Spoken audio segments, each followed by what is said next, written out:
Hello to you watching. So we're back at it again. Another episode of The Walking Dead and another episode where you watch me put my makeup on. So turns out the last episode was a season finale. I mean, it makes sense. It was a pretty big deal and makes sense that it would be a season finale. I just didn't realize it was because it was only episode 6.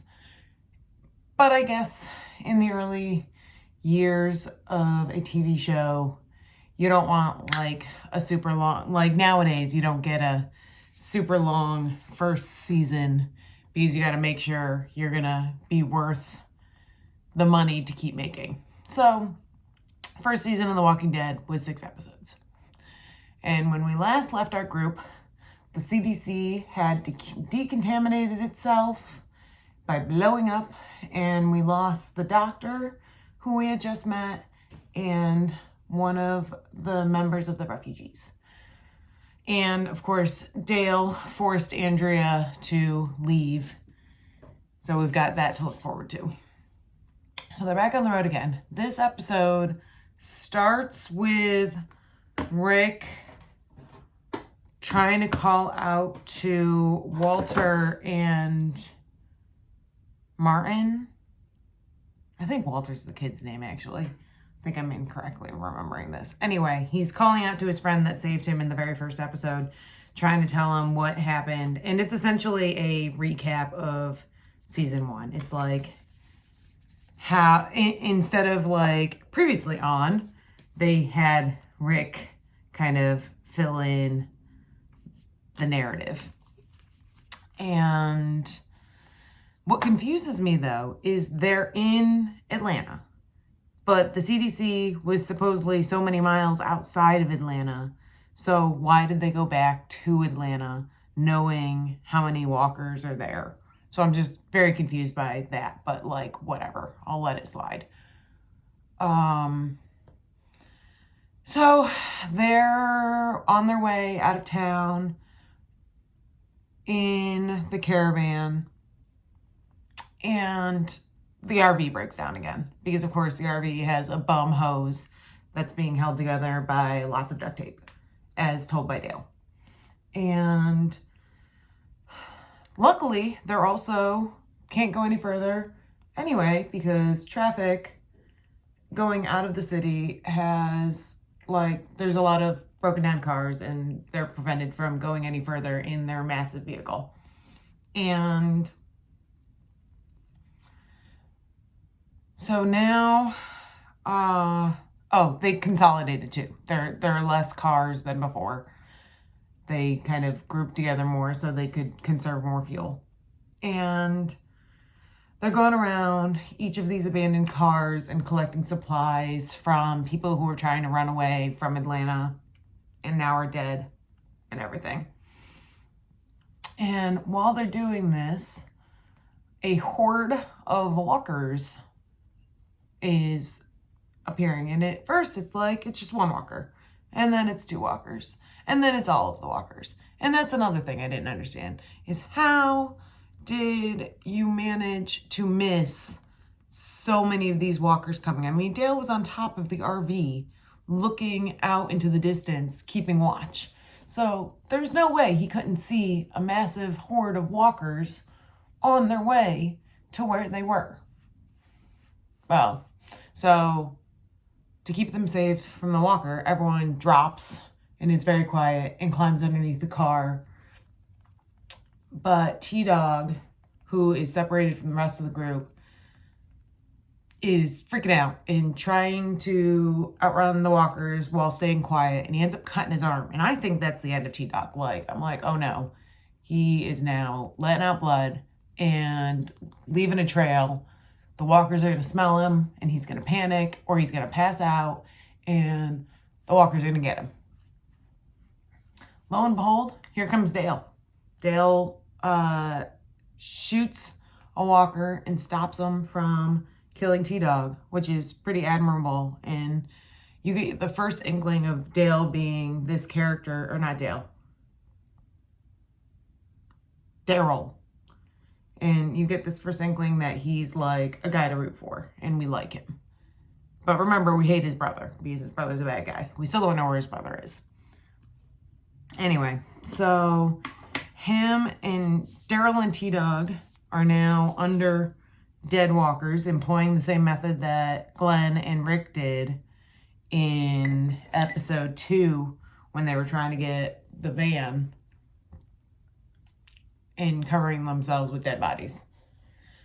Well, it's a very scary moment in time. The horde passes and you think they're safe. And so the little girl that's around Carl's age makes a noise, and a walker sees her and starts coming at her, like climbing under the car. And so she starts screaming and she gets out and she runs into the woods. And so she's got 2 walkers coming after her as she's running through the woods. And Rick, being the upstanding moral human he is, runs after her and tries to save her from the 2 walkers. And it's very stressful. Lori's got to make sure she holds on to the mother so she doesn't go running into the woods also. Don't worry, Rick's got her. It's okay. Well, Rick finds her, picks her up, and they're running for a while. And then they jump into a little creek and has her stay underneath a stump and is like, be quiet, I'm going to draw him off. What you got to do is run back and keep the sun over your left shoulder. And so he leaves her and draws off the walkers and kills the 2 walkers. But by the time he comes back to where he left her, she's not there. And so he's hoping that she's able to find her way back. But when the other people from the group are like, where is she? He's like, she didn't make it back. She's not where I left her. So we have a missing little girl. I feel like I'm missing things. What else happened? Shane's being a jerk to Carl because he's trying to like distance himself and make it easier because Shane has plans to leave. And he's going to like vanish in the night and run away and leave the group and everything like that. And he's planning this, and he's told Lori this is his plan. And Andrea overheard this plan. And she wants in. You don't find that out at the end of this episode. But like, Andrea wants to run away too. And it's kind of interesting because her and Shane kind of had like a hot second of a moment. You always imagine what kind of like human emotions happen during this post-apocalyptic world. Like, will they, I mean, obviously Lori and Shane had some escapades when she thought Rick was dead, but it makes you wonder how much other escapades are going on between pairings. Is this like summer camp or, band camp as the joke goes? Anyway, so that's that storyline where Shane wants to leave the group and Andrea wants to go with him.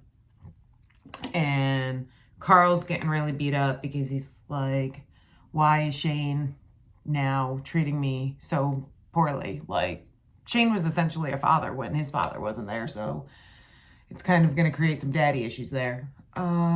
So they have to go one night with the girl still missing. They can't find her. They come back and they're like, we'll set out first thing in the morning and try again. So they prepare for that and a search party goes off. And this is where you get Andrea telling off Dale saying, why did you make me do this? That was my choice and you made me save you. You didn't save me. So like I said, that like emotional component came back and bit us in the butt. And so Dale is feeling really miserable about that because he thought he was in the right. And Andrea obviously thinks she's in the right. And no one's happy. Okay, so you've got the search group going out and looking for the little girl. And they hear church bells. And so they start booking it towards the church bells for 2 reasons. One, like bells are going to draw walkers because it's a noise. And 2, maybe Sophia, the little girl, ran to the bells because that means civilization and it might be helpful. Anyway, so they run through this like small graveyard and you see this old Southern church.